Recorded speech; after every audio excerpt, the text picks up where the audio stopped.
think one of the most fascinating things about Squid Game Season 2 is that it's actually not about the games in the arena, because really it's about this wager, this dramatic challenge between two men. And it's about how Gi-hun ultimately loses at this other game. Remember, at the end of Season 1, Gi-hun walks away the wealthy victor, but he adamantly refuses to spend the prize money. And so, baffled, In-ho, the frontman, the guy in charge of the games, decides to entertain one additional meeting with him to try and figure out why. And it's here that Gi-hun tells him that the money is blood money, that the games were cruel and immoral, and so he cannot in good conscience spend it. But In-ho counters by saying no, the games we designed are not immoral, people are just at their core violent and disgusting. We didn't introduce anything new by making these games, we just gave everyone a stage to do what they were going to do anyway. But Gi-hun angrily rejects this completely, because he has come to believe that people are at their core good, that they can be kind if only given the chance, but instead, the games corrupted them. And so then it's right here that Gi-hun makes a bold choice, one that catches even the frontman off guard. Because here, Gi-hun tells him that if you don't believe me, then put me back in the games. Put me back in and I'll prove it to you. I'll prove to you that the inherent nature of people is not greedy corruption, but integrity. And to this, incredibly,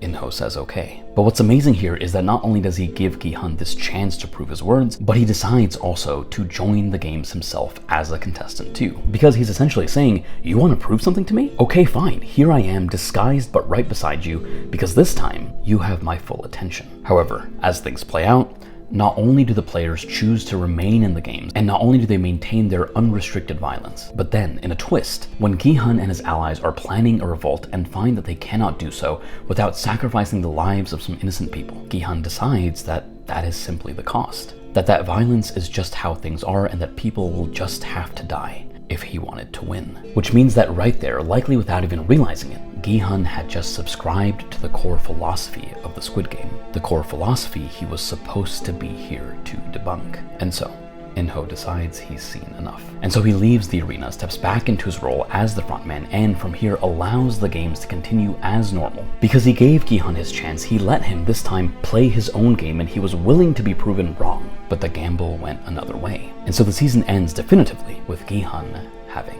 lost. And look, this season initially might have felt like only part of a season because it didn't go through the entire Squid Game, but viewed from this angle, viewing the gamble between these two men as the focus of the season, this way it does have a beginning, middle, and end, and does have a clear thesis, and is in that way a complete and satisfying story. Thank you for watching. I also did make a deeper dive on this as well, so please do find that on the Play Button app. Also in general, I'd love to see you at the other places, so see you there.